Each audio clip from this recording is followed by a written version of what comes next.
నాగేంద్ర ప్రసాద్ గారు రచించిన ఒక చక్కటి కథ విందామండి. నమస్కారం రాఘవరావు గారు అంటూ పై ఆఫీసర్ అయిన సుధీర్ రావడంతో గౌరవంగా నుంచొని ప్రతినమస్కారం చేశాడు రాఘవరావు. రాఘవరావు గారు ఒక్కసారి నా ఛాంబర్‌కి రండి అంటూ తన ఛాంబర్ వైపు నడిచాడు సుధీర్. రాఘవరావు సుధీర్ వెనకాలే నడిచాడు. కూర్చోండి రాఘవరావు గారు అంటూ ఎంతో అభిమానంగా ఆయనకు సీటు చూపించి తాను కూడా కూర్చున్నాడు సుధీర్. ఇప్పుడు చెప్పండి రాఘవరావు గారు, ఈరోజే మీరు రిటైర్ అవుతున్నారు కదా! మరి మీ రిటైర్డ్ లైఫ్‌ని ఎలా గడుపుతామనుకుంటున్నారు? ఎంతో ఆత్మీయంగా ఆయనను అడిగాడు సుధీర్. నిజం చెప్పాలంటే సుధీర్ ఆ ఆఫీస్‌కి వచ్చిన దగ్గర నుండి రాఘవరావుని ఒక ఉద్యోగిలా కాకుండా ఒక ఆత్మీయుడిగా చూడసాగాడు. కారణం ఆయన తాలూకు మంచితనం, వ్యవహార దక్షత, పని పట్ల ఆయనకున్న శ్రద్ధ. అందువల్లనే తన పని సులువయ్యేది సుధీర్‌కి. దానివల్ల పై అధికారుల దగ్గర అతనికి, అతని వల్ల బ్రాంచ్‌కి మంచి పేరొచ్చింది. తనకి ఈ పేరు రావడానికి కారణం రాఘవరావు గారి సిన్సియారిటీ, ఎఫిషియన్సీ అని తెలిసిన సుధీర్ రాఘవరావుని మిగతా స్టాఫ్ కన్నా కొంచెం ఎక్కువ అభిమానంగా చూసేవాడు. సుధీర్ అంత ఆప్యాయంగా పలకరించడంతో రాఘవరావుకి నోట మాట రాలేదు. అతని కంఠం బొంగురుపోయింది. అది ఆ రోజు ఆయన రిటైర్ అయిపోతున్న కారణం వలన కూడా కావచ్చును. "ఏం లేదు సార్. రిటైర్ అయిన తర్వాత నాకు ఇక్కడ పిత్రార్జితమైన ఒక ఇల్లు ఉంది. దానిని అమ్మేసుకుని నా కొడుకు దగ్గరకు వెళ్ళిపోతాను సార్. వాళ్ళు కూడా మమ్మల్ని వాళ్ళ దగ్గరికి వచ్చేయమని ఎప్పటినుండో చెబుతున్నారు. ఇంతవరకు ఈ ఉద్యోగం రిటైర్మెంట్ వంకతో వెళ్ళలేదు. ఇప్పుడింక తప్పదు సార్" అంటూ తన మనసులోని నిర్ణయాన్ని చెప్పారు రాఘవరావు గారు. రాఘవరావు గారికి ఇద్దరే సంతానం. పెద్దమ్మాయి నిర్మల, చిన్నవాడు రవీంద్ర. పెద్దమ్మాయికి తన స్థితికి మించిన సంబంధం చూసి 4 ఏళ్ల క్రితమే పెళ్లి చేశారు. వాళ్ళు ప్రస్తుతం విజయవాడలో ఉంటున్నారు. ఇంక చిన్నవాడైన రవీంద్ర వివాహం 2 సంవత్సరాల క్రితమే చేసి తమ బాధ్యతల్ని కొంతవరకు తీర్చుకున్నారు. రవీంద్ర వైజాగ్‌లో ఏదో కంపెనీలో ఆఫీసర్‌గా పనిచేస్తున్నాడు. కోడలు ప్రమీల కూడా అక్కడే వేరే ఏదో కంపెనీలో ఉద్యోగం చేస్తోంది. వాళ్లకు ఒక ఏడాది వయసున్న బాబు. పేరు రాజేష్. తల్లిదండ్రులిద్దరూ ఉద్యోగం చేస్తుండడంతో మనవడి ఆలనా పాలనా విషయంలో కొంత ఇబ్బంది కలుగుతోంది. కొడుకు కోడలు ఆఫీస్‌కి వెళ్లే ముందు రాజేష్‌ని అక్కడికి దగ్గరలో ఉన్న క్రచ్‌లో వదిలేసి ఆఫీస్‌కి వెళ్ళిపోతారు. మరలా వాడిని ఆఫీసు నుండి వచ్చేటప్పుడు తీసుకుని వస్తారు. తమ అత్తమామలు తమ దగ్గరికి వచ్చేస్తే వాడి ఆలనా పాలనా విషయంలో ఇబ్బంది ఉండదని కోడలు ప్రమీల ఆశ. రవీంద్ర కూడా తల్లిదండ్రుల్ని "మీరు మాత్రం ఇక్కడ ఒంటరిగా ఏమి ఉంటారు? రిటైర్ అయిన తర్వాత మా దగ్గరికి వచ్చేస్తే అంతా కలిసి ఇక్కడే ఉండవచ్చునని" చెప్పి వాళ్ళని ఒప్పించాడు. అప్పటి నుండి రాఘవరావు, ఆయన ధర్మపత్ని అన్నపూర్ణ కూడా ఎప్పుడెప్పుడు తమ కొడుకు దగ్గరికి వెళ్ళిపోదామా అని ఎదురుచూస్తున్నారు. ఆ రోజు సాయంత్రం రాఘవరావు గారు రిటైర్ అవుతున్న సందర్భంగా ఆఫీసు స్టాఫ్ అంతా కలిసి చిన్న పార్టీ ఏర్పాటు చేశారు. ఆ పార్టీలో ముందుగా రాఘవరావు గారి జూనియర్ అయిన సదాశివం ఆయన గురించి క్లుప్తంగా మాట్లాడారు. తరువాత సుధీర్ ఆయన గురించి, ఆయన వల్ల తనకు, తన ఆఫీస్‌కొచ్చిన మంచి పేరు గురించి అందరికీ వివరించి చెప్పాడు. తాను ఎందుకు ఆయన్ను ప్రత్యేకంగా చూసేవాడో కూడా క్లుప్తంగా చెప్పాడు. ఆయనను ఆదర్శంగా తీసుకొని మీరు కూడా కష్టపడి పనిచేసి మన ఆఫీస్‌కు ఇంకా మంచి పేరును తీసుకురావాలని ఈ సందర్భంగా వారిని కోరాడు. ఆ భగవంతుడు ఆయనకు ఆయురారోగ్య ఐశ్వర్యాలను ప్రసాదించాలని, ఆయన రిటైర్మెంట్ లైఫ్ సాఫీగా సాగాలని ఆ భగవంతుడిని ప్రార్థిస్తూ ఆయనను పూలమాలతో గౌరవించి, శాలువాతో సత్కరించి, భగవద్గీతను బహూకరించి ప్రేమతో ఆలింగనం చేసుకున్నాడు. అక్కడ ఉన్నవాళ్ళంతా కూడా ఎవరో తమ ఆత్మీయుణ్ణి కోల్పోతున్నట్లుగా విచారవదనంతో రాఘవరావు గారికి కన్నీళ్లతో వీడ్కోలు చెప్పారు. రిటైర్ అయిన కొద్ది రోజులకు రాఘవరావు గారు అక్కడ తనకున్న పనులన్నింటినీ చక్కబెట్టుకుని భార్య అన్నపూర్ణతో సహా కొడుకు ఇంట్లో శాశ్వతంగా ఉండేందుకు ఉత్సాహంగా బయలుదేరారు. రవీంద్ర దంపతులు వాళ్ళని ఎంతో ఆప్యాయంగా ఆహ్వానించారు. వాళ్ళ కోసమని ఉన్న 2 రూముల్లోనే ఒక రూముని కేటాయించారు. చక్కని గాలి, వెలుతురు వస్తుండడంతో రాఘవరావు గారికి ఆ రూము, ఆ వాతావరణం ఎంతగానో నచ్చాయి. అన్నపూర్ణమ్మ గారు ఇల్లంతా తిరిగి చూసింది. ఇల్లు చిన్నదైనా ఉన్నంతలోనే చక్కగా సర్దుకుందని, కోడలు ప్రమీలను మనసులోనే మెచ్చుకుంది. ఆ రోజు ఆదివారం కావడంతో మనవడు ఇంట్లోనే నిద్రపోతున్నాడు. కొంతసేపటికి వాడు నిద్రలేచి ఇంట్లో కొత్త ముఖాలు కనిపించడంతో ఏడుపు లంకించుకున్నాడు. లేదు నాన్నా, ఎవరొచ్చారో చూడు. ఈయన మీ తాతగారు, ఈవిడ మీ నాయనమ్మ అంటూ ప్రమీల మెల్లగా బుజ్జగిస్తూ బాబుని ఊరుకోబెట్టి, అత్తయ్య, బాబుని చూడండి, మీకు మామయ్య గారికి కాఫీ తెస్తాను అంటూ వంటింట్లోకి వెళ్ళింది. అన్నపూర్ణ రాజేష్‌ని ఎత్తుకోవడంతో వాడు మరలా ఏడుపు మొదలుపెట్టాడు. మెల్లగా ఆ మాట, ఈ మాట చెబుతూ వాడికి తాము తెచ్చిన బొమ్మలు చూపిస్తూ ఊరుకోబెట్టింది అన్నపూర్ణ. ఏమోయ్! అప్పుడే బాబంటే అంత ఇదిగా ఉందా? అంటూ ఆమెను వేళాకోళమాడాడు రాఘవరావు. ఊరుకుందురు, అసలు కంటే వడ్డీ ముద్దని మన పెద్దలు ఊరికే అన్నారా? చురక అంటించింది అన్నపూర్ణ.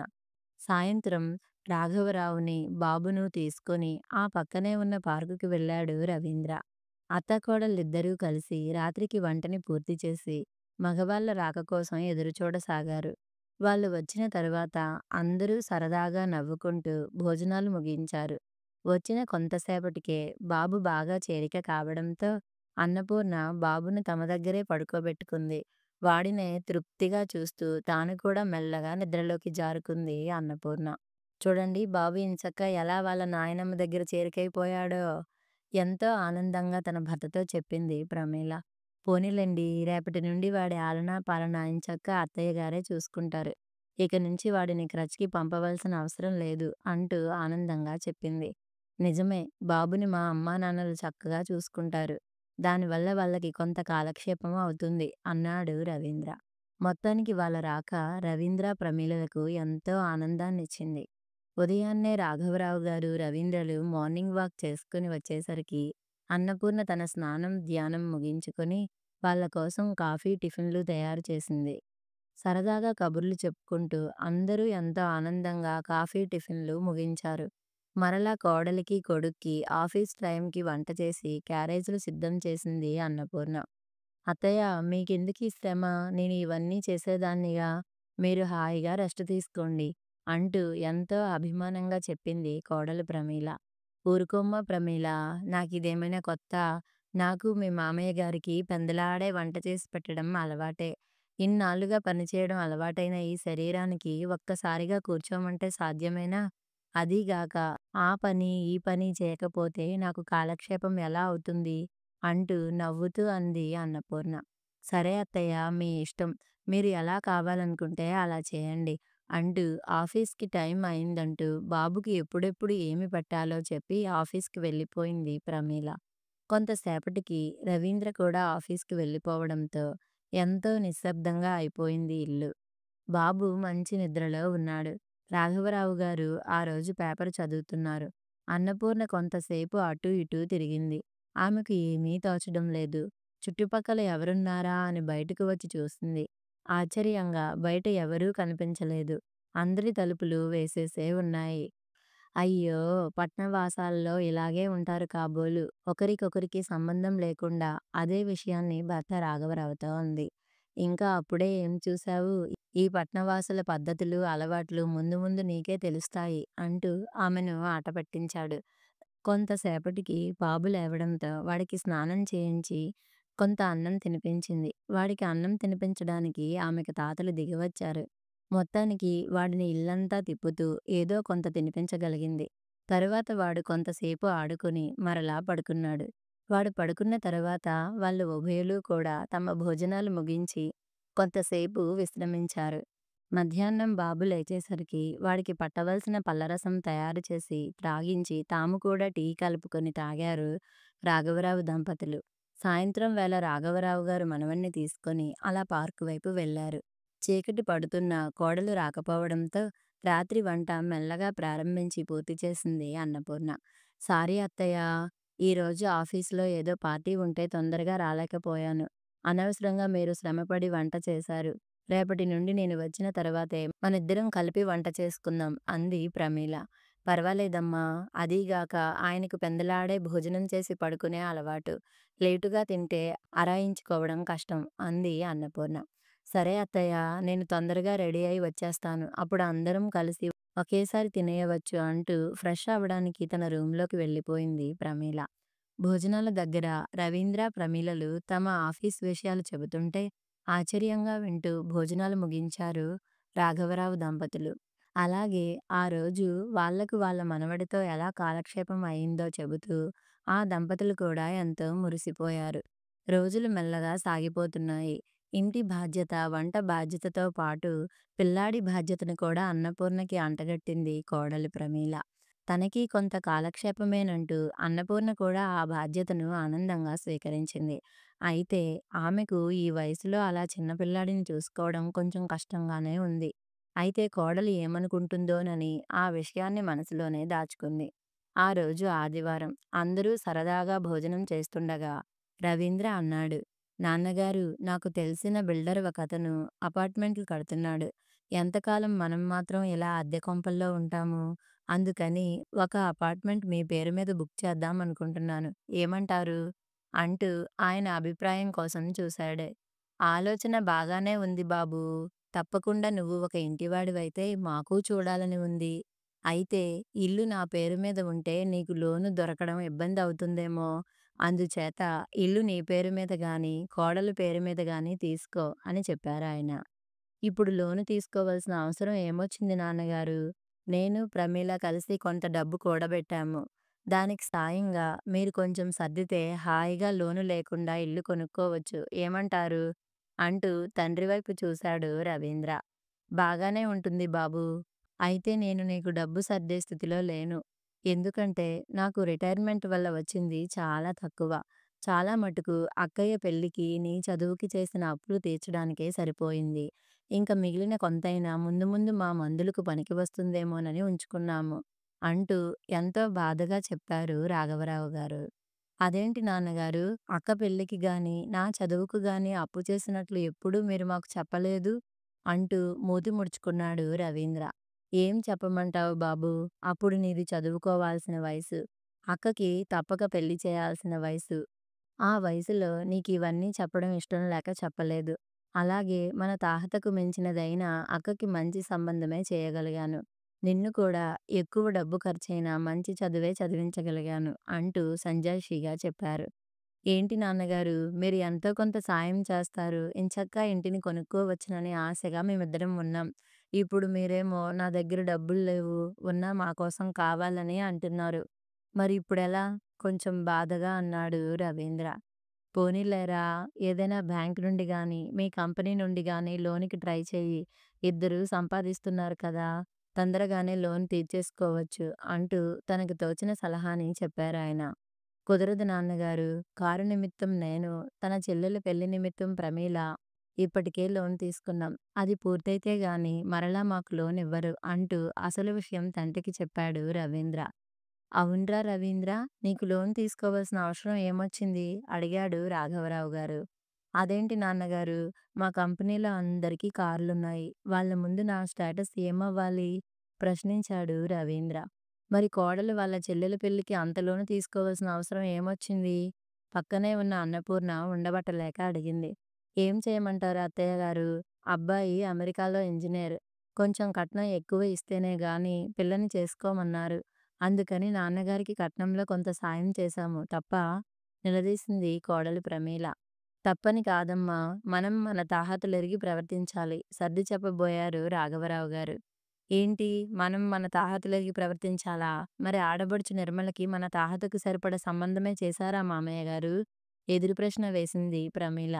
నిజమేనమ్మా, నా తాహతకు మించే చేశాను. ఎందుకంటే మనం పిల్లని మనకన్నా ఎక్కువ ఉన్నవాడి ఇంటికి ఇచ్చుకోవాలి. అలా చేస్తే అక్కడ మన పిల్ల సుఖపడుతుందనే స్వార్థంతో. అంతేకాని నీతో ఇలా మాటలు పడడానికి కాదమ్మా అంటూ కొంచెం గట్టిగానే చెప్పారు రాఘవరావు గారు. దాంతో ప్రమీలకి కోపం వచ్చి అక్కడి నుండి రుసరుసలాడుతూ తన గదిలోకి వెళ్ళిపోయింది. వెనకాలే రవీంద్ర కూడా ఆమెను ఓదార్చడానికి వెళ్ళిపోయాడు. అంతవరకు ఎంతో ఆనందంగా ఉన్న వాతావరణం ఒక్కసారిగా మారిపోయింది. ఏమీ తెలియని బాబు ప్రశాంతంగా నిద్రపోతున్నాడు. ఆ రాత్రంతా రాఘవరావు గారు అన్నపూర్ణలు ఆలోచనలతో నిద్రకు దూరమయ్యారు. సరైన నిద్ర లేకపోవడంతో ఆవిడకు కొంచెం నీరసం అనిపించి బారెడు ప్రొద్దెక్కినా బద్ధకంగా ఇంకా పడుకునే ఉన్నారు. రాఘవరావు గారు కూడా ఆ రోజు మార్నింగ్ వాక్‌కి వెళ్ళలేకపోయారు. కోడలు ప్రమీల మాత్రం సణుక్కుంటూ, గొనుక్కుంటూ తన పనులు చేసుకుంటుంటే, కొంతసేపటికి అన్నపూర్ణ లేని ఓపికని తెచ్చుకొని వంట ప్రయత్నం చేయబోయారు. "ఎందుకులెండి మీకు లేనిపోని శ్రమ నేనే చేస్తాను. లేకపోతే అన్ని పనులు అత్తయ్య మీద వేసిందని నలుగురు నన్ననుకోగలరు" అంటూ విసవిస అక్కడి నుండి వెళ్ళిపోయింది ప్రమీల. ఎంతో ఆత్మాభిమానంతో బ్రతికిన అన్నపూర్ణకి ఆ మాటలు కొరడా దెబ్బల్లా అనిపించాయి. అయినా చిన్నపిల్ల నిన్న జరిగినది మనసులో ఉంచుకొని ఇలా మాట్లాడుతోంది. కొన్ని రోజులు పోతే తనే సర్దుకుంటుంది అని ఆమె మనసుకి సర్ది చెప్పుకుంది. ఒకరోజు రాత్రి చేసిన రొట్టెలు, కూరలు మిగిలిపోయాయని పనిమనిషికి ఇస్తుంటే, ఇలా మీరు ఉన్నవన్నీ అందరికీ దోచిపెడితే ఇంక మనకు మిగిలేది చెప్పే అంటూ పనిమనిషి ముందే ఆమెను తోలనాడింది. ఇంకోసారి పొయ్యి మీద పాలు పెట్టి బాబు ఏడుస్తున్నాడని చూడడానికి వెళ్ళిన అన్నపూర్ణ వచ్చేలోపు పొయ్యి మీద పాలు కాస్త పొంగిపోయాయి. దానికి రవీంద్రని పిలిచి నానా రాద్ధాంతం చేసింది ప్రమీల. అలాగే అత్తగారితో అయినదానికి కానిదానికి అనవసరంగా వాదించేది ప్రమీల. ఇలా రోజురోజుకీ ప్రమీల నోటికి హద్దు ఉండకపోవడంతో, అదే విషయాన్ని తన భర్త రాఘవరావుతో చెప్పుకొని బాధపడింది అన్నపూర్ణ. ఊరుకో అన్నపూర్ణ, నేనూ చూస్తున్నాను కోడలి ప్రవర్తన. ఎంతైనా వాళ్ళు మన కొడుకు కోడలును. అదీగాక ఇప్పుడు మనకు వీళ్ళు తప్ప వేరెవరు దిక్కు లేరు. కష్టమైనా నష్టమైనా అనుభవించక తప్పదు అంటూ ఆమెను సముదాయించారు. మీరు ఏమైనా చెప్పండి, కోడలి ప్రవర్తన నాకస్సలు నచ్చడం లేదు. నాకిప్పుడు గుర్తుకు వస్తోంది. మనం ఇక్కడికి వచ్చే ముందు ఒకరోజు మన పక్కింటి పిన్నిగారు, అదేనండి సావిత్రి గారు లేరు? ఆమెతో అన్నాను, మేము కొద్ది రోజుల్లో మా అబ్బాయి దగ్గరకు శాశ్వతంగా వెళ్ళిపోతామని. ఆవిడ వెంటనే నవ్వారండి. "ఏం పిన్నిగారు ఎందుకు నవ్వుతున్నారంటే" "ఏం లేదు అన్నపూర్ణ. అడ్డాల నాడే బిడ్డలు గాని గెడ్డాలు వచ్చిన తర్వాత కాదని" ఆవిడ ఆమె కొడుకు కోడలతో పడ్డ మాటలు, కష్టాలు చెప్పుకొని బాధపడ్డారండి. "ఏమైనా పిన్నిగారు, మా రవీంద్ర, కోడలు ప్రమీల అటువంటి వారు కాదని" ఆమెతో అన్నానండి. అంటే ఆవిడ అన్నారు, "అన్నపూర్ణ, ఈ రోజుల్లో చాలామంది కొడుకులు, కోడళ్ళు అలాగే ఉన్నారు. అందుకని ముందుగానే మనల్ని వాళ్ళు ఏమన్నా పర్వాలేదని సర్దుకుని పోతే పర్వాలేదు. లేకుంటే అంతకన్నా నరకం మరోటి ఉండదు" అంటూ ఈనాటి కొడుకుల గురించి ఎంతో చక్కగా చెప్పారండి. ఆవిడ మాటల్లోని అంతరార్థం ఇప్పుడిప్పుడే తెలుస్తోంది నాకు. ఇప్పుడు మన కొడుకు, కోడలు కూడా అలాగే ప్రవర్తిస్తున్నారు. ఏమండీ, మనం ఇక్కడికి వచ్చి తప్పు చేశామంటారా? ఎంతో అమాయకంగా అడిగింది తన భర్తని అన్నపూర్ణ. ఏమో అన్నపూర్ణ, అది నేను మాత్రం ఎలా చెప్పగలను? మన నిర్ణయం సరైనదా కాదా అన్నది కాలమే నిర్ణయించాలి. వేదాంతిలా మాట్లాడారు రాఘవరావు. అంతలో కొడుకు, కోడలు రావడంతో వాళ్ళిద్దరి సంభాషణకు బ్రేక్ పడింది. తాము రావడంతో వాళ్ళిద్దరూ మాట్లాడుకోవడం మానేయడం చూసి ప్రమీల రవీంద్రతో, చూసారా అండీ, మన మీద ఏదో చెప్పుకుంటున్నారు వాళ్ళు. మనం రావడం చూసి మాటలాపేసి ఏమీ తెలియని నంగనాచుల్లా కూర్చున్నారు అంది. ఫోన్ రింగ్ అవ్వడంతో "హలో ఎవరు?" అంటూ నవ్వుతూ పలకరించింది ప్రమీల. "అరే అన్నయ్య, నువ్వా? ఏంటన్నయ్య ఇంకా విశేషాలు? వదిన, అమ్మా, నాన్న ఎలా ఉన్నారు?" గుక్క తిప్పుకోకుండా ప్రశ్నల మీద ప్రశ్నలు కురిపిస్తోంది ప్రమీల. "అన్నయ్య, నువ్వు కడుతున్న కొత్త ఇల్లు ఎంతవరకు వచ్చింది?" "అబ్బా ప్రమీల, అన్ని ప్రశ్నలు ఒకేసారే వేస్తే ఎలాగమ్మా? అన్నింటికీ జవాబులు ఒకేసారి చెప్పడం కష్టం" అంటూ ముద్దుగా కోప్పడ్డాడు చెల్లెల్ని శ్రీనివాస్. "ఇంతకీ నేనెందుకు ఫోన్ చేశానంటే, త్వరలో నువ్వు, బావగారు ఇక్కడికి రావాలమ్మా" అన్నాడు. "ఎందుకన్నయ్యా, ఏమైనా విశేషమా?" అడిగింది ప్రమీల. "అదేనమ్మా, నేను త్వరలో ఇంటి ఓనర్‌ని కాబోతున్నాను కదా! దాని గృహప్రవేశానికి నువ్వు, రవీంద్రలు తప్పకుండా రావాలి. ముందుగా చెబితే ఆఫీసు సెలవులు అవి చూసుకుంటారని చెబుతున్నాను" ఆనందంగా చెప్పాడు శ్రీనివాస్. "అలాగే నేను మీ వదిన త్వరలోనే వచ్చి నిన్ను, బావగారిని స్వయంగా పిలుస్తానని చెప్పు" అన్నాడు. "అలాగే కంగ్రాట్స్ అన్నయ్య. నేను మీ బావగారు తప్పకుండా వస్తాం" అంటూ ఎంతో సంతోషంగా ఫోన్ పెట్టేసింది. అయితే ఆ ఆనందం ఎంతో సేపు నిలవలేదు. ఎందుకంటే ఎదురుగా అత్తామామల్ని చూసేసరికి వాళ్ళు తాము ఇల్లు కొనుక్కుంటున్నామంటే సహాయం చేయలేదనే కోపంతో. అన్న ప్రకారమే ప్రమీల అన్నయ్య, వదినలు వచ్చి రాఘవరావు దంపతులను కుశల ప్రశ్నలు వేసి, ప్రమీల, రవీంద్రలతో పాటు వాళ్ళని కూడా తమ ఇంటి గృహప్రవేశానికి రమ్మనమని ఎంతో సాదరంగా ఆహ్వానించారు. "చూద్దాం బాబూ" ఎంతో ఆత్మీయంగా చెప్పారు రాఘవరావు గారు. 2, 3 గంటలున్న తరువాత "ఇక బయలుదేరుతాం చెల్లెమ్మా" అంటూ చెప్పాడు ప్రమీల అన్నయ్య. అదేంటన్నయ్య రాక రాక వచ్చారు. భోజనం చేయకుండా వెళ్ళిపోతారా? నిష్ఠూరంగా అంది ప్రమీల. భోజనానిదేముందమ్మా! ఈసారి తీరుబడిగా వచ్చి అత్తయ్య గారి చేతి వంట తింటూ హాయిగా నీ దగ్గరే 2, 3 రోజులుంటాము అంటూ చెల్లెలికి నచ్చచెప్పారు ఆమె అన్నావదినలు. సరే మీ ఇష్టం అంటూ మూతి ముడుచుకుంది ప్రమీల. అయితే ప్రమీలకు తెలియని విషయం ఒకటుంది. ఆమె అన్నయ్య, వదినలు అత్తమామల పట్ల తన ప్రవర్తనని తెలుసుకున్నారని, దారిలో వెళుతున్నప్పుడు కూడా అదే విషయం గురించి ఆమె అన్నా, వదినలు చర్చించుకున్నారని. ఏవండీ! ఏమైనా మన ప్రమీల ప్రవర్తన నాకేమీ నచ్చలేదండి. అత్తామామల్ని చూసుకోవాల్సిన తీరు ఇదేనా? వాళ్ళకు వీళ్ళు తప్ప ఎవరున్నారు?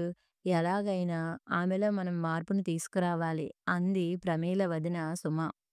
అలాగే తప్పకుండా. ప్రమీలను మార్చడానికి ఏదో ఒకటి చేద్దాం అన్నాడు శ్రీనివాస్. ప్రమీల అన్నయ్య ఇంటి గృహప్రవేశానికి వెళ్ళడానికి సన్నద్ధమవుతోంది. అయితే అనుకోకుండా 2 రోజులుగా అన్నపూర్ణ మూసిన కన్ను తెరవకుండా పడి ఉంది. డాక్టర్లైతే ఆమెకు న్యూమోనియా అని చాలా జాగ్రత్తగా చూసుకోమని చెప్పారు. ప్రమీల పెట్టెబేడ సర్దుకొని రవీంద్రని కూడా బయలుదేరమని బలవంతం చేసింది. ఏంటి ప్రమీల, అమ్మకి ఇలా ఉంటే ఎలా వెళ్ళగలం? ఉండు మీ అన్నయ్యకి ఫోన్ చేసి పరిస్థితిని వివరించి రాలేకపోతున్నందుకు సారీ చెప్తాను అన్నాడు. బాగుంది మీ వ్యవహారం. అవతల ఒక్కగానొక్క అన్నయ్య గృహప్రవేశం చేసుకుంటుంటే చెల్లెల్ని నేను వెళ్ళకపోతే ఏం బావుంటుంది? నలుగురు నా గురించి ఏమనుకుంటారు? అయినా మీ అమ్మగారికి ఏమీ కాదులెండి. మీరు త్వరగా బయలుదేరండి అంటూ హడావిడి చేసింది. ఏమైనా ప్రమీల, వాళ్ళని ఈ స్థితిలో వదిలి వెళ్ళడం అంత భావ్యం కాదు నచ్చచెప్పబోయాడు రవీంద్ర. చూడండి మీరు ఎన్ని చెప్పినా వినేది లేదు. మీరు వస్తారా? సరే. లేకపోతే నేను ఒక్కదాన్నైనా వెళ్తాను గానీ, ఈ ప్రయాణం మాత్రం మానను తెగేసి చెప్పింది ప్రమీల. వదలమంటే పాముకి కోపం, కరవమంటే కప్పకి కోపం. ఇప్పుడు రవీంద్ర పరిస్థితి కూడా అంతే. అతనికి ఇటు తల్లి కావాలి, అటు భార్య కావాలి. ఏం చేయాలో ఎటూ తేల్చుకోలేకపోతున్నాడు. అంతలో రాఘవరావు గారు అక్కడికి వచ్చి, బాబూ రవీంద్ర, ఒక మాట.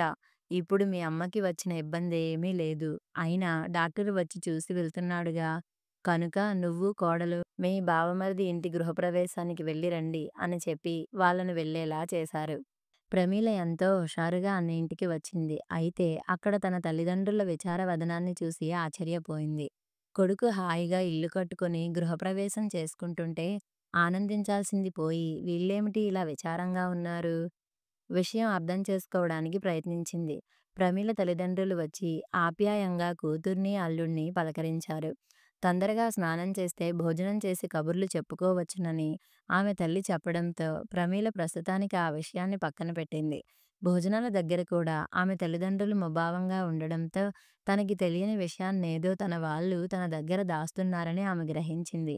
సర్లే, ఆ విషయాన్ని నెమ్మదిగా తెలుసుకోవచ్చునని ఊరుకుంది. ఆ రోజు రాత్రి పెరట్లో ఆమె తల్లి, తండ్రి, రవీంద్ర కూర్చొని కబుర్లు చెప్పుకుంటుండగా బాబు లేచినట్లు అవడంతో బాబుని తీసుకుని రావడానికి వెళ్తున్న ప్రమీలకి అన్నయ్య గదిలో నుండి ఆమె అన్నా, వదినల నోట తన తల్లిదండ్రుల ప్రస్తావన రావడంతో ఆగి వారి మాటలు వినసాగింది. మొత్తానికి సాధించావు సుమా! అంటూ ఆమెను మెచ్చుకుంటున్నాడు ప్రమీల అన్నయ్య శ్రీనివాస్. మరేమనుకున్నారు ఈ సుమ అంటే? లేకపోతే మీ నాన్నగారు మీకు ఇంటి నిమిత్తం డబ్బు ఇవ్వనంటారా? అయినా రేపో మాపో పోయే వాళ్ళకి ఎందుకండి డబ్బు మీద అంత మమకారం? వృద్ధాప్యంలో డబ్బు పనికొస్తుందట. ఎంత నంగనాచిలా చెప్పారు మీ అమ్మగారు వ్యంగ్యంగా అంటోంది వదిన సుమ. ఏమండీ ఇంకో విషయం. ఈ గృహప్రవేశం హడావిడి అయిపోయిన తర్వాత మెల్లగా వాళ్ళకి నచ్చచెప్పి వాళ్ళని ఏ ఓల్డేజ్ హోమ్‌కో లేక మీ చెల్లెలి దగ్గరికో పంపించివేయండి. ఎందుకంటే ఈ మధ్యన మీ అమ్మగారి ఆరోగ్యం కూడా ఏమీ బాగుండడం లేదు. ఆవిడ గారిని కూర్చోబెట్టి చేసే ఓపిక, కర్మ నాకేమీ లేదు. నేను నా పనులే సరిగ్గా చేసుకోలేకపోతున్నాను. ఏదో ఇంతకాలం ఆవిడకు ఓపిక ఉండి మనకి చేసి పెట్టారు. మనం హాయిగా కూర్చొని తిన్నాం. కాబట్టి ఇక మీదట ఆవిడకి చేయడం నా వల్ల కాదు. అందుచేత మీకు ముందే చెప్తున్నాను. వాళ్ళ విషయమై ఏదో ఒకటి ఆలోచించండి అంది సుమ. సర్లే, నాకు మాత్రం తెలియదా? ఏదో ఇంతకాలం వాళ్ళ దగ్గర డబ్బుంది కాబట్టి ప్రేమని కురిపించాము. ఇంక వాళ్ళ దగ్గర ఏముంది బూడిద. నువ్వేం కంగారు పడకు. వాళ్ళ విషయం నేను చూసుకుంటాను అంటూ ఆమెకు అభయం ఇచ్చాడు శ్రీనివాస్. ప్రమీల వాళ్ళ సంభాషణ ఇక వినలేకపోయింది. ఛ! అసలు వీడు నాకు అన్నయ్యేనా? కన్న తల్లిదండ్రుల గురించి ఇలా మాట్లాడడానికి వాడికి సిగ్గుగా లేదు. అమ్మానాన్నల్ని అలా ఆడిపోసుకోవడానికి వాళ్ళకి నోరెలా వచ్చింది? చిన్నప్పటి నుంచి పెంచి పెద్ద చేసిన తల్లిదండ్రుల పట్ల కొడుకుగా వాడు ప్రవర్తించవలసిన తీరు ఇదేనా? వీడికి అమ్మానాన్నల విలువ ఎప్పుడు తెలిసి వస్తుంది? తన వదినకు అత్తమామల విలువ, వాళ్ళ మంచితనం గురించి ఎప్పుడు తెలిసి వస్తుంది? ఛ! వీళ్ళకి డబ్బే సర్వం అయిపోయింది. అంతకు మించిన ప్రేమాభిమానాలు ఒకటున్నాయని మర్చిపోయారు. వీడే కాదు, ఈ రోజుల్లో అందరూ అలాగే ఉంటున్నారు. వీళ్ళకు పెద్దవాళ్ళు బ్రతికుండగా వారి విలువ తెలియదు. వాళ్ళు లేని రోజున వాళ్ళ విలువ తెలిసి మాత్రం ఏం ప్రయోజనం? పెద్ద వేదాంతిలా ఆలోచించింది. ఇంకా అక్కడే ఉంటే వాళ్ళ నోటి వెంట ఇంకా ఎలాంటి మాటలు వినవలసి వస్తుందోనని తిరిగి తన తల్లిదండ్రుల ఉన్న చోటికి వచ్చేసింది ప్రమీల. అక్కడ కూడా తన తల్లిదండ్రులు తమ కష్టాన్నంతా రవీంద్రకి చెప్పుకొని ఏడుస్తున్నారు. నాన్నా, ఇన్ని జరుగుతున్నా మీరు నాకు ఒక్కసారి కూడా ఎందుకు చెప్పలేదు? నాకు ఇవన్నీ ముందే తెలిసి ఉంటే వాడిని 4 చెడామడా దులిపేసేదాన్ని ఆవేశంగా అంది ప్రమీల. ఊరుకో ప్రమీల, నీవు చిన్నపిల్లవు. అయినా పెద్దవాళ్ళుగా ఇవి మాకు తప్పవమ్మా. ఎందుకంటే మేమిప్పుడు వాడి మీదే ఆధారపడి ఉన్నాం. ఏది ఎలా ఉన్నా వాడి దగ్గరే మా రోజులు తీరిపోవాలి. ఎంతైనా వాడు మా కొడుకమ్మా. రేపొద్దున్న మాకు కరువు పెట్టి పున్నామ నరకం నుండి తప్పించవలసిన వాడమ్మా. ఎంతో బాధగా చెప్పారాయన. ఏంటి, వాడు మీకు కొడుకా? బ్రతికుండగానే మీకు నరకాన్ని చూపిస్తున్నాడు. వాడు మిమ్మల్ని పున్నామ నరకం నుండి ఎలా తెప్పిస్తాడు నాన్నా? వ్యంగ్యంగా అంది ప్రమీల. సర్లే ప్రమీల, అది మా ప్రారాబ్ధం. ఎలా జరిగేది అలా జరగక మానదు. అల్లుడుగారు చెబుతున్నారు. వాళ్ళ అమ్మానాన్నలు వచ్చారట కదమ్మా! వాళ్ళకి ఎన్నటికీ మా పరిస్థితిని రానీయకమ్మా. వాళ్ళని జాగ్రత్తగా చూసుకో తల్లీ. తల్లైనా తండ్రైనా ఇంక నీకు వాళ్ళేనమ్మా అంటూ తండ్రి మాటలు చెల్లున చెంప మీద కొట్టినట్లనిపించాయి ప్రమీలకు. నిజమే. తన తల్లిదండ్రుల్ని అలా చూసినందుకు తన అన్నని, వదినను అసహ్యించుకుంది. మరి తను? తాను కూడా అదే తప్పు తన అత్తమామల విషయంలో చేసింది కదా! మరి తనకు శిక్ష ఏమిటి? తాను ఎంత అమానుషంగా వాళ్ళ పట్ల ప్రవర్తించింది? తన అత్తగారు కన్ను తెరవలేని స్థితిలో ఉన్నారని తెలిసి కూడా తానెంతో మూర్ఖంగా తన వాళ్ళు, తన ఆనందం అంటూ వాళ్ళ మీద కక్ష తీర్చుకునే ఉద్దేశంతోనే ఇక్కడికి వచ్చింది. తన అన్న చేసిన తప్పే వాళ్ళ కొడుకుగా రవీంద్ర కూడా చేస్తున్నాడు. దానికి తాను తన వదినలా వత్తాసు పలుకుతోంది.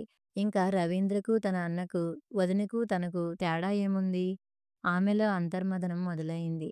ఆమెకు ఆమె తండ్రి అన్న మాటలు కనువిప్పుని కలిగించి జ్ఞానోదయం అయ్యేలా చేశాయి. ఆమె తన తప్పు తాను తెలుసుకుంది. అంతేకాదు, తన అత్తమామల విలువ కూడా తెలుసుకుంది. ఈ వయసులో వాళ్ళకి తమలాంటి వాళ్ళ అండదండలు ఉండాలని, అలాగే బాబుకి తాతయ్య, నాన్నమ్మల ప్రేమని దూరం చేసే హక్కు తనకు లేదని తెలుసుకుంది. పశ్చాత్తాపానికి మించిన ప్రాయశ్చిత్తం వేరే లేదని, ఇంక తానెప్పుడూ తన అత్తమామలను ఇంటి విషయంలోనే కాదు, ఇంక ఏ విషయంలోనూ బాధపెట్టకూడదని గట్టిగా నిర్ణయించుకుంది. ఆమె కళ్ళ వెంట ఆమెకి తెలియకుండానే కన్నీళ్లు కారాయి. ఆమె కళ్ళను కప్పిన అజ్ఞానపు పొరలు కన్నీటితో కరిగిపోయాయి. అక్కడే ఉన్న రవీంద్రతో, ఏమండీ, వెంటనే మన ఊరికి బయలుదేరండి. ఇంక నేను ఇక్కడ ఒక్క క్షణం కూడా ఉండను అంటూ అప్పటికప్పుడే బయలుదేరింది ప్రమీల. విషయం అర్థం కాని రవీంద్ర కొడుకును తీసుకుని ఆమె వెనకే బయలుదేరాడు. రాత్రంతా ప్రమీల మెలకువగానే ఉండి ఏదో ఆలోచిస్తోంది. మధ్య మధ్యలో ఏడుస్తున్నట్లుగా ఉంది. విషయం అర్థం కాని రవీంద్ర ఆమెను పలకరించే సాహసం చేయలేకపోయాడు. ఉదయాన్నే ఇంటికి తిరిగి వచ్చిన రవీంద్ర ఇంటికి తాళం చూసి గతుక్కుమన్నాడు. మనసు ఏదో కీడుని శంకించింది. అంతలో ప్రక్కింటావిడ, నిన్న మీరు వెళ్ళిన తరువాత మీ అమ్మగారికి బాగా సీరియస్ అయితే హాస్పిటల్లో జాయిన్ చేశారు. మీరొస్తే మీకిమ్మని ఈ తాళం చెవులు ఇమ్మన్నారు అంటూ ఇంటి తాళం చెవులు అందించింది. ఇంటి తాళం చెవులు తీసుకున్న ప్రమీల, ఏమండీ, మనం వెంటనే హాస్పిటల్‌కి వెళ్దామండి. అత్తయ్య గారిని నేను వెంటనే చూడాలి అంటూ వచ్చిన ఆటోలోనే హాస్పిటల్‌కి బయలుదేరింది ప్రమీల. హాస్పిటల్‌లో రాఘవరావు గారు భార్య బెడ్ పక్కనే విచారంగా కూర్చొని ఉన్నారు. ఆమెకు సెలైన్ ఎక్కిస్తున్నారు. అన్నపూర్ణ అచేతనంగా ఈ లోకంతో సంబంధం లేనట్లుగా మంచం మీద పడుకుంది. కొడుకుని, కోడల్ని చూసిన రాఘవరావు గారు దుఃఖం ఆపుకోలేకపోయారు. మూగగా తన భార్యని చూపిస్తూ కన్నీళ్లు ఒత్తుకుంటున్నాడు. నన్ను క్షమించండి మామయ్య, ఇదంతా నా వల్లే జరిగింది అంటూ ప్రమీల పశ్చాత్తాపంతో ఆయన కాళ్ళ మీద పడింది. ఊరుకోమ్మా, నీ వల్ల జరగడమేమిటి? ఇదంతా మా కర్మ. ఇలా జరగాలని ఉంది, అదే జరిగింది అన్నారాయన. లేదు మామయ్య, నేను మీ పట్ల ఎంతో అమానుషంగా, అర్థం లేకుండా ప్రవర్తించాను. నా పాపానికి నిష్కృతి లేదు" అంటూ ఏడ్చింది. అన్నట్లు రవీంద్ర, మీ అమ్మకు నయం అయితే మమ్మల్ని ఇక్కడి నుండి సరాసరి ఏదైనా వృద్ధాశ్రమంలో చేర్పించు బాబూ. అక్కడైనా ప్రశాంతంగా బ్రతుకుతాం ఎంతో దీనంగా అడిగారాయన. ఏంటి మామయ్య, మీరు వృద్ధాశ్రమానికి వెళ్తారా? అది నేను బ్రతికుండగా జరగనివ్వను. అంతేకాదు, ఈ రోజు నుండి నేను నా ఉద్యోగానికి రాజీనామా చేస్తున్నాను. నాకు నా తల్లిదండ్రులెంతో మీరు అంతే. అందుచేత మీరు నన్ను క్షమించి మరలా మనం అందరం ఇక్కడి నుంచి తిరిగి మన ఇంటికే వెళ్దాం. ఉన్న ఇంట్లోనే సర్దుకుందాం. ఉన్న దానితోనే హాయిగా కాలక్షేపం చేద్దాం. ఇంకెప్పుడు నేను గాని, రవీంద్ర గాని మిమ్మల్ని ఏ విధంగానూ బాధపెట్టం అంది ప్రమీల కన్నీళ్లతో. అన్నపూర్ణకి స్పృహ వచ్చినట్లుగా కొంచెం మూలుగుతోంది. అక్కడే ఉన్న ప్రమీల ఆమె దగ్గరకు వెళ్ళి, అత్తయ్య, కళ్ళు తెరవండి. నేను, మీ అబ్బాయి వచ్చేశాము. ఇంక మిమ్మల్ని విడిచి వెళ్ళం అంది ప్రమీల. అన్నపూర్ణ హాస్పిటల్లో ఉన్నంత కాలం ఆమెను కంటికి రెప్పలా చూసుకుంటూ, సమయానికి ఆవిడకు మందులిస్తూ, ఆమె త్వరగా కోలుకునేలా చేసింది ప్రమీల. అన్నపూర్ణ పూర్తిగా కోలుకున్న తర్వాత అంతా తిరిగి ఇంటికి వచ్చేశారు. ఆనాటి నుండి ప్రమీల వాళ్ళని ఎంతో ప్రేమగా చూస్తూ, నాకిప్పుడు ఒక్కరు కాదు ముగ్గురు పిల్లలు అనుకుంటూ ఆనందంగా అత్తమామలకు సేవలు చేస్తోంది. మునుపటిలా రవీంద్ర, రాఘవరావులు పార్కుకు వెళ్తున్నారు. మనవడు రాజేష్ ఒక్క క్షణం కూడా నాయనమ్మని వదలకుండా ఆమెతోనే ఉంటున్నాడు. తన భార్యలో వచ్చిన మార్పుకి రవీంద్ర, కోడలిలో వచ్చిన పరివర్తనకి రాఘవరావు దంపతులు ఎంతో ఆనందించారు. ప్రమీల తన అత్తమామల పట్ల ప్రవర్తిస్తున్న తీరు తెలుసుకున్న ఆమె అన్నయ్య, వదిన తల్లిదండ్రులు కలిసి ఆమెలో పరివర్తనను తీసుకుని రావడానికి, ఆమె తమ ఇంటి గృహప్రవేశానికి వచ్చినప్పుడు అలా నాటకం ఆడారని అటు ప్రమీలకు గాని, ఇటు రవీంద్రకు గాని తెలియదు పాపం. కొద్ది రోజుల తరువాత ప్రమీల ఇంటి గృహప్రవేశానికి వచ్చిన ఆమె తల్లిదండ్రులు, అన్నయ్య, వదినలు అత్తమామల పట్ల మారిన ఆమె వైఖరికి ఎంతగానో సంతోషించారు. తాము ఆడిన నాటకం ఫలించినందుకు ఎంతగానో ఆనందపడ్డారు. కథ సమాప్తం.